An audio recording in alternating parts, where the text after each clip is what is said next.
하겠습니다. 오늘 말씀은 새롭게 이제 에베소서 말씀을 끝나고 십계명 말씀으로 이제 전하고자 합니다. 한 10번 이상 정도가 할 것 같은데, 네.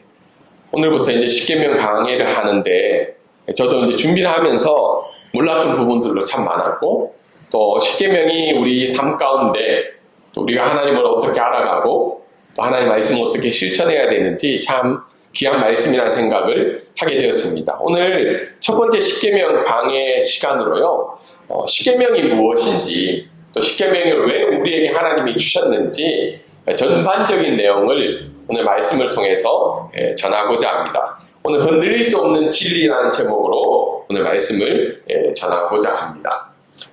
요즘 이제 올림픽 기간이잖아요. 그래서 시차가 맞지 않아서 밤늦게까지 보시는 분들도 있고, 또 별로 이렇게 굳이 그렇게까지 해야 되냐, 다음날 결과만 보시는 분들도 있는데, 우리나라가 생각보다 예상했던 목표보다 금메달을 많이 따게 되어서 국민들이 참 힘이 나는 시기이기도 합니다.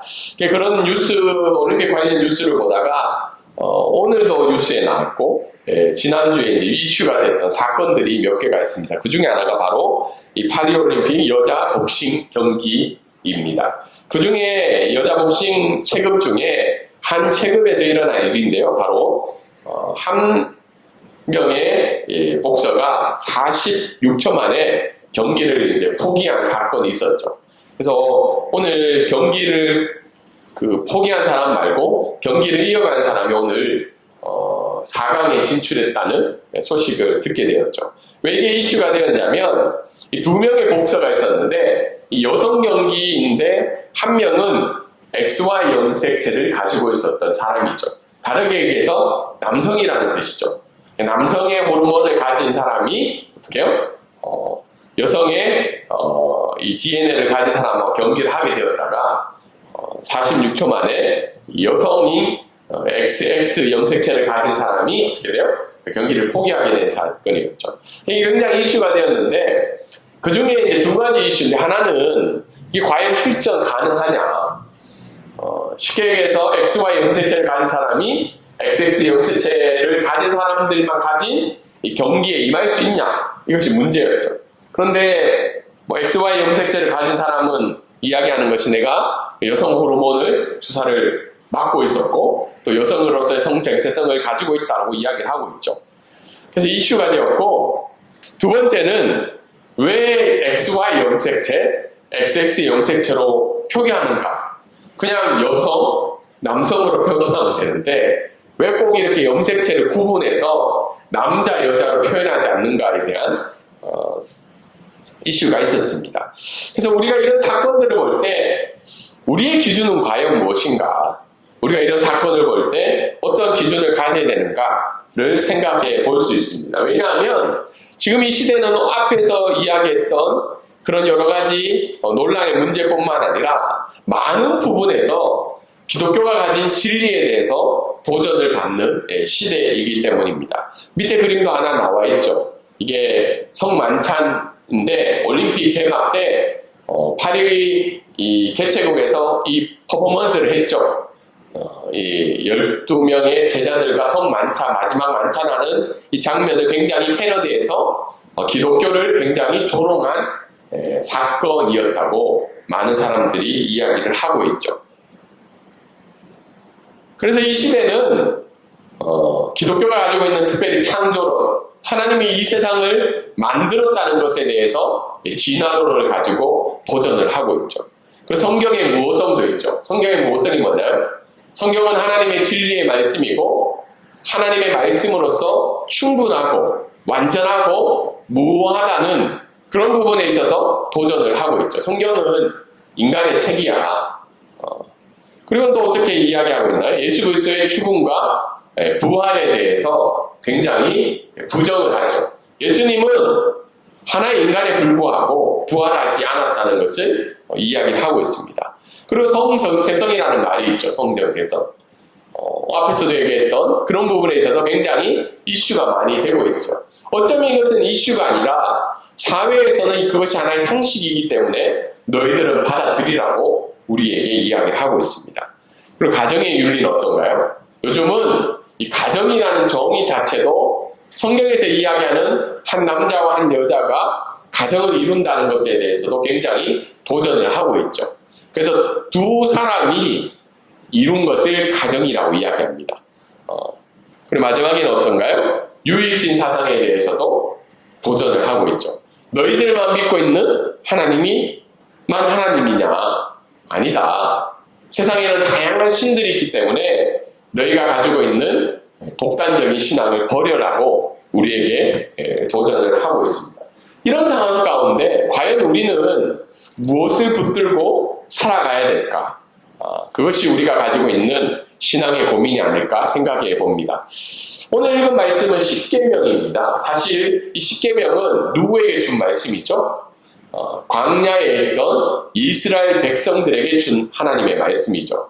근데 오늘 읽었던 출애굽기 20장 전후를 통해서 하나님은 이 십계명을 뿐만 아니라 많은 율법을 이야기를 하셨어요. 크게 세 가지 율법이 있었는데요. 20장 전후로요. 시민법, 그러니까 어떤 사고가 일어나거나 사건이 일어났을 때 어떻게 배상해줘야 되는지, 그리고 정치 제도도 이야기하고 있죠. 뭐 백부장, 천부장의 제도들, 그리고 판결을 어떻게 해야 되는지. 그리고는 두 번째 또 율법의 내용이 뭐냐면 의식법이라는 거죠. 어떻게 해서 하나님 앞에 제사를 드려야 되는지, 우리의 삶을 어떻게 정결하게 해야 되는지.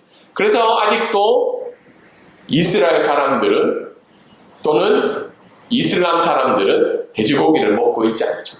왜냐하면 이 의식법에 의해서, 정결법에 의해서 먹을 수가 없기 때문입니다. 그리고 안식일에 대해서 토요일 안식일, 금요일 저녁부터 토요일 오후까지는 이 안식일을 지키라는 그런 법들을 지금도 진행하고 있다는 겁니다. 그리고 이 율법에는 세 번째 분야가 있는데 바로 그것이 도덕법이라는 거예요.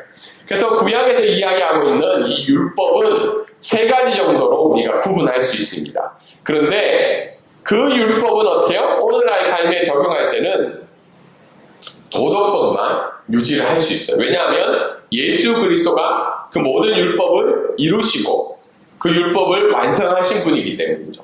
그래서 시민법과 의식법은 우리가 지키지 않지만 그 정신을 우리가 적용할 수 있다고 성경은 이야기를 하고 있습니다. 그래서 오늘 구약의 율법 중 이 도덕법이 우리가 살아가는데 하나의 중요한 진리의 기준으로 작용할 수 있습니다. 그러므로 말미암아 우리가 오늘부터 시작하는 이 십계명이 우리의 삶들 가운데도 유효하다고 말을 할 수 있습니다. 웨스트민스터 소요리 문답에 보면 사람이 어떻게 살아가야 되는가는 질문을 던졌어요. 사람이 어떻게 살아가야 될까요? 어제도 제 아들 이제 한 명이 남아있어서 두 명은 캠프에 갔기 때문에 이야기를 했습니다. 어떻게 살아갈래? 대답이 돈을 많이 벌고 싶대요. 돈을 많이 벌어서 행복하게 살고 싶다. 그래서 뭐 여러 가지 이야기를 했어요. 돈이 많으면 진짜 행복하냐? 행복하기 위해서 돈을 벌어야 되냐? 행복하기 때문에 돈이 따라오냐? 뭐 여러 가지 많은 이야기를 하다가 근데 성경에서 이야기하는 사람이 어떻게 살아가야 되는가는 돈을 많이 버는 것도 아니고 내가 행복하기 위해서 이 세상에 살아가는 것이 아니라 하나님이 나타난 뜻대로 순종하며 살아가는 것이 사람이 살아가는 이유와 목적이 된다고 십계명은 이야기를 하고 있습니다. 그래서 오늘 말씀을 대전제는 뭐냐면 이 십계명은 흔들릴 수 없는 진리라는 거예요. 비록 구약 율법 가운데 이스라엘 백성 가운데 하나님의 말씀이 전해주셨지만 그 율법 중에 있는 이 도덕법, 특별히 십계명은 하나님의 백성으로서 하나님의 말씀에 순종하며 살아가는 저희들에게 흔들릴 수 없는 진리, 변함없는 진리로 이 시대 가운데 말씀해 주고 있다는 사실입니다. 왜 그러냐면 이 시대는 제가 사사기 말씀을 적었는데요. 우리 한번 읽어볼까요? 시작. 그때는 이스라엘 왕이 없었으므로 사람마다 자기 소견대로 옳은 대로 행하였더라. 다르게 이야기해서 이 말씀이 적혀있던 사사기 시대는 이스라엘 구약의 시대든 신약의 시대이든 지금 이 시대에는 어떻게 해요? 왕이 없다는 거예요. 진리의 기준이 없고 결국은 진리의 기준은 누구라는 거예요? 내 소견에 오른 대로, 내 기분대로, 내 감정대로, 내 생각대로 살아가는 것이 시대의 모습이고 시대가 흘러가는 방향이라는 거예요. 그래서 올림픽에 나타났던 그런 사건들이나 아니면 앞에서 했던 기독교에 대한 도전들도 바로 사람의 자기의 옳은 대로 행했던 그런 기준이 있기 때문에 오늘날 기독교가 이런 도전과 어려움에 직면해 있다는 겁니다. 그런 시대 속에서 우리가 흔들릴 수 없는 진리 중에 하나인 이 십계명이 오늘을 살아가는데 저와 여러분에게 큰 하나님의 기준과 말씀이 된다는 사실을 우리가 믿고 이 십계명의 강해의 시간들을 나아갔으면 좋겠습니다.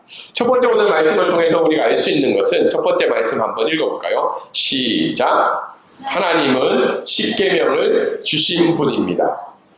1절에 보면 이렇게 이야기를 하고 있어요. 하나님이 이 모든 말씀으로 말씀하여 이르시되.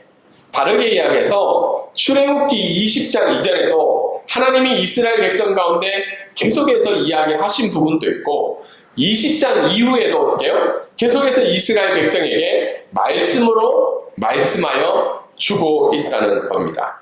근데 특별히 20장 1절에 이 모든 말씀은 뭐냐면 두 돌판을 이야기하고 있어요. 다르게 얘기해서 19장에 보면 모세가 어떻게 해요? 시내산에 올라가서 하나님으로부터 이 두 돌판에 쓰여진 기록된 하나님의 말씀을 가지고 내려오죠. 그렇기 때문에 여기에서 나온 이 모든 말씀은 두 돌판, 특별히 한쪽에는 1계명부터 4계명, 그리고 한쪽에는 5계명부터 10계명까지 있는 이 두 부분의 10계명을 우리는 이해할 수 있습니다. 근데 여기에서 나타난 이 하나님이 누구냐? 왜 하나님이 이 모든 말씀으로 말씀하여 이르시되라고 기록을 했냐면 여기에 나타난 하나님은 바로 스스로 계신 하나님이라는 거예요. 이스라엘 백성이 묻죠. 또는 모세가 이렇게 물었죠. 하나님, 만약에 다른 이집트 백성이나 이집트 왕이 하나님이 누구시냐고 물었을 때 어떻게 해요? 내가 뭐라고 설명을 해야 됩니까? 그랬을 때 하나님께서 어떻게 이야기하셨나요? 나는 스스로 있는 자라고 설명을 하고 있죠. 그리고 이 하나님은 어떤 하나님이에요? 애굽에서 노예로 400년간 있었던 그 이스라엘 백성들을 어떻게 해요? 10가지 재앙으로 이집트를 재앙을 내려서 어떻게 해요? 이스라엘 백성을 출애굽시켰던 그 하나님이라는 거예요. 그 하나님이 직접 하나님의 말씀에 기록해서 준 것이 바로 뭐라는 거예요? 십계명이라는 겁니다. 그래서 제가 설명을 드린 것처럼 시내산에서 모세가 하나님께로 받은 것이고 이 말씀은 약속의 땅 가나안 땅에 들어가기 전에 주신 말씀이에요. 그리고 십계명은 어떻게 해요? 법정에서 집행해야 될 법전이 아니라 그 언약에 따른 이스라엘 백성이 따라가야 되는 영적이고 사회적인 윤리의 기준이 바로 십계명이라고 이야기를 하고 있습니다. 그래서 오늘 말씀을 통해서 첫 번째 우리가 적용할 수 있는 것은 십계명을 하나님이 주신 거라는 거예요. 다르게 이야기하는 거예요. 하나님은 주권적이시고 스스로 결정하시고 영원하시고 불변하시고 죄에서 구원하신 그 하나님이 주신 말씀이 바로 십계명이라는 겁니다. 근데 요즘 성경을 대하는 우리의 태도는 좀 어때요? 하나님이 주신 거라고 믿어요. 뭐 입술로는 우리가 믿을 수 있죠. 근데 실제 삶에는 어때요? 우리가 하나님 말씀의 기준이 이거라고 생각을 하지만 내 기준에 맞지 않으면 잠깐 눈 감아버리거나 아니면 때로는 그것을 부정할 때도 있다는 거예요. 왜 그러냐면 그것이 하나님의 주신 것이라는 하나님의 말씀이라는 믿음이 우리 가운데 없을 때도 있다는 사실입니다. 그래서 우리가 십계명을 우리가 앞으로 1절부터 계속해서 말씀을 들어가며 나아갈 때는 십계명은 하나님이 주신 거라는 걸 분명히 우리가 믿을 때 그 십계명에 나타난 하나님의 말씀을 우리가 믿고 따라가며 기준이 될 수 있다는 겁니다. 이 말씀을 할 때 좀 당황스러울 수도 있어요. 뭐 당하는 내용을 굳이 목사님이 이렇게 길게 얘기할까? 근데 우리의 마음 가운데, 우리의 삶 가운데는 하나님의 말씀을 하나님의 말씀으로 받아들이지 않을 때가 많다는 겁니다. 그리고 두 번째 이 십계명은 하나님의 은혜와 사랑으로부터 시작이 되었다는 겁니다. 여러분, 이 십계명을 주어준 거는 언제 주어진 줄 아세요? 십계명을 주어줄 때? 네. 십계명이 언제 주어졌다고 하죠? 네. 그러니까 애굽에서 노예로 살고 있던 이스라엘 백성이 십계명을 지킴으로 말미암아 하나님이 어떻게요? 그 이집트에서 구원해 주신 게 아니고 하나님의 은혜와 사랑으로 말미암아 어떻게요? 출애굽을 시키고 난 다음에 그 하나님의 백성으로서 살아갈 수 있는 기준을 주신 거예요. 이게 이제 굉장히 중요한 의미예요. 왜냐하면 우리는 때로는 어떻게 생각하냐면 십계명을 지켰기 때문에 이스라엘 백성이 구원을 받았다라고 생각할 수 있어요. 그러면 이 십계명이 어떻게 해요? 굉장히 조건적이고 그리고 행위적인 부분을 굉장히 강조를 하게 되는 거죠. 행위를 통해서 어떻게 해요? 구원을 받을 수 있다는 개념으로 갈 수 있는데 십계명은 언제 주어졌다는 거예요? 이미 구원을 받고 난 이후에 가나안 땅에 들어가기 전에 너희들이 나의 백성이기 때문에 너희는 이렇게 살아가라고 이야기를 하고 있다는 겁니다. 그래서 하나님의 은혜라는 렌즈를 통해서 이 십계명을 바라볼 때 우리에게 기쁨과 감사함이 있는데 만약에 우리가 그냥 율법의 눈으로 행위의 기준으로 이 십계명을 바라보면 굉장히 무거운 마음으로 찾아온다는 겁니다. 두 번째 오늘 말씀을 통해서 알 수 있는 것은 우리 한번 읽어볼까요? 시작! 십계명은 구원을 얻기 위한 율법이 아니라 구원받은 백성들의 응답의 행위입니다. 2절에 보면 나는 너를 애굽 땅 종되었던 집에서 인도하여 낸 하나님이라. 1절과 2절에 이렇게 설명을 하시고 3절부터 이제 십계명의 내용을 말씀을 하기 시작합니다.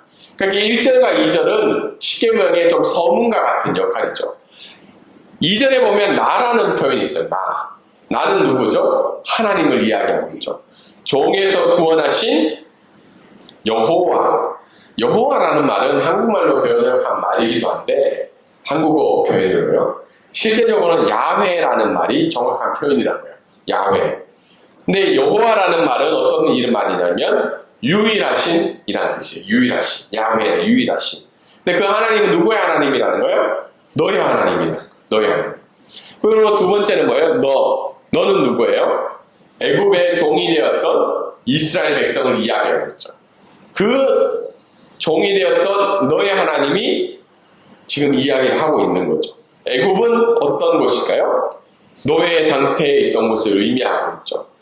그래서 하나님은 특별히 나와 너라는 표현을 통해서 특별한 관계를 설명하고 있다는 거예요. 십계명은 그냥 모든 사람에게 주신 계명일 수도 있지만 특별히 뭐예요? 나와 너, 하나님과 하나님의 백성의 언약 관계에 있던 사람들에게 주신 말씀이라는 겁니다. 왜 언약 관계에 있던 사람들에게 주신 말씀일까요? 구원받은 백성들의 응답의 행위이기 때문입니다. 그래서 만약 우리가 하나님 앞에 구원받은 백성이라면 이 도덕법, 율법의 도덕법 중에 하나인 십계명을 어떻게 해요? 당연히 구원받은 응답의 행위로 지켜 나가야 된다는 겁니다.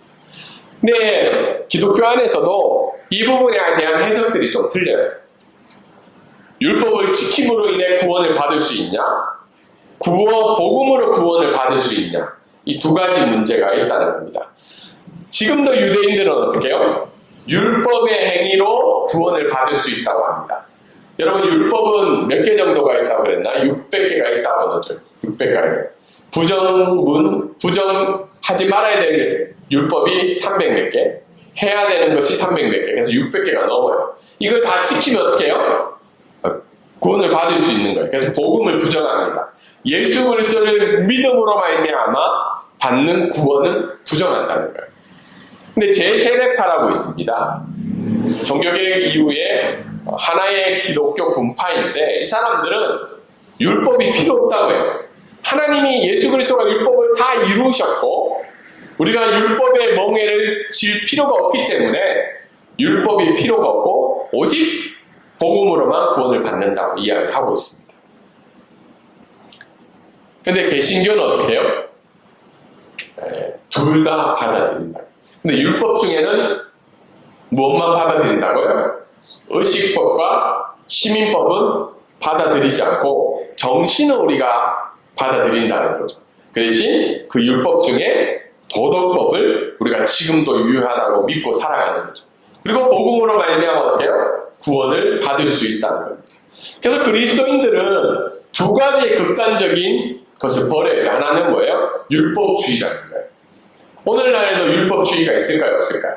유대인의 율법주의뿐만 아니라 우리 이 시대 가운데도 율법주의가 있어요. 주일날 빠지지 않고 어떻게 해요? 매일 아침마다 기도하고 헌금을 드려야지만 구원을 받을 수 있다는 율법주의가 있을 수 있어요. 때로는 어떤 사람들은 어떻게 해요? 귀한 일이에요. 40일 동안 금식하고 하나님의 은혜를 구하지만 40일 금식하지 않는 사람은 구원받은 하나님의 백성이 아니라고 생각하는 것도 율법주의에 빠질 수 있다는 거죠.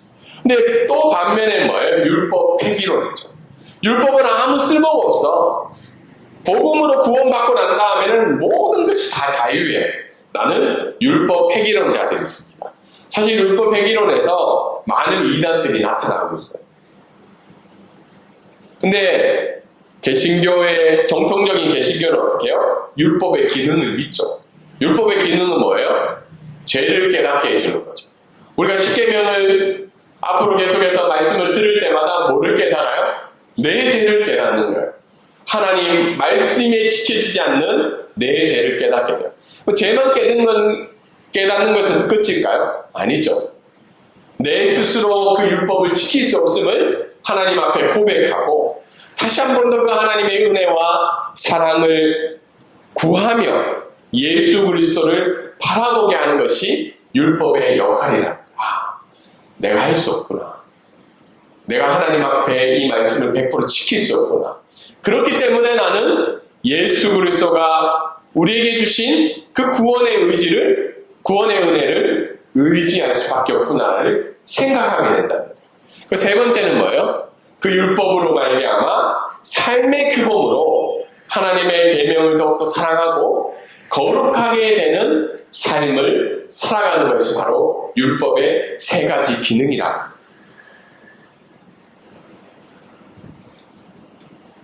그러면 이것이 우리에게도 적용이 될까?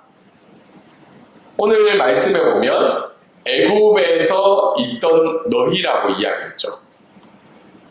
근데 우리는 지금 애굽에 있나요, 없나요? 사실 십계명은 누구한테 준 거예요? 애굽에 있던 이스라엘 백성한테 준 거잖아요. 애굽에서 출애굽에서 광야에 있던 이스라엘 백성. 그럼 우리도 애굽에 있어야지 이게 적용이 된다고 생각하는 사람들이 있습니다. 근데 이 애굽이라는 의미는 그냥 육체적인 노예의 의미도 있지만 더 나아가서는 어때요? 죄의 문제 앞에, 죄의 노예 앞에, 마귀의 속박 앞에 억눌려 있는 하나님을 믿지 못하는 사람들을 표현하고 있다는 겁니다. 진노의 자녀, 하나님의 대적자로서 살아갔던 그 영적 애굽의 노예 상태가 우리의 삶이었다는 겁니다. 근데 이런 삶 가운데는 어때요? 율법과 행위로서는 구원을 받을 수가 없다. 누가 오셔야 되는 거예요? 예수 그리스도가 이 땅에 오셔서 그 영적 애국 노예 상태인 마귀의 진노의 자녀인 그 상태에서 우리가 그리스도의 사랑과 은혜로 구원함을 받을 수 있다는 겁니다. 그 구원함을 받은 사람들에게 어떻게 해요? 이 십계명은 하나님을 더욱더 사랑하고 이웃을 더욱더 사랑하는 자로 살아가기 위해서 우리에게 주신 말씀이라는 겁니다. 그래서 우리는 이 십계명을 계속해서 우리가 읽을 때마다, 말씀을 들을 때마다 어떤 반응을 해야 될까요? 네, 구원을 얻기 위한 수단이 아니라 구원에 대한 응답으로서 우리가 이 말씀을 받아들여야 됩니다. 그리고 어떻게 해요? 하나님의 구원에 대한 감사하는 마음으로 하나님의 거룩한 백성으로 살아가는 것을 보여드려야 돼요. 그래서 기독교의 구원은 크게는 두 가지가 있죠. 하나는 칭의의 구원이 있고, 어떻게 해요? 예수 그리스도의 믿음으로 말미암아 의롭다 받는 구원이 있고, 또 구원은 뭐예요? 넓은 구원은 우리의 일상 가운데 하나님의 거룩을 이루어가는 성화의 과정을 살아가야 되는 거예요. 그렇기 때문에 어떻게 해요? 구원에 대한 응답으로서 하나님의 은혜의 능력으로 말미암아 오늘 주신 그 율법을 즐거워하는 것이 우리의 성경적인 반응이에요. 앞으로 우리가 십계명을 들을 때마다 야 정말 예수 믿기 힘들어. 내가 이렇게 믿을 거면 굳이 안 믿을래. 이게 아니고 내가 하나님의 은혜 렌즈로 봤을 때 영적 애굽의 노예 상태에 있던 나를 구원해 주신 그 하나님의 은혜에 대해서 주신 그 율법의 말씀을 즐거워하며 살아가야 된다는 겁니다. 시편 119편 47절부터 48절이 있는데 우리 한 목소리 한번 읽어보도록 하겠습니다. 시작.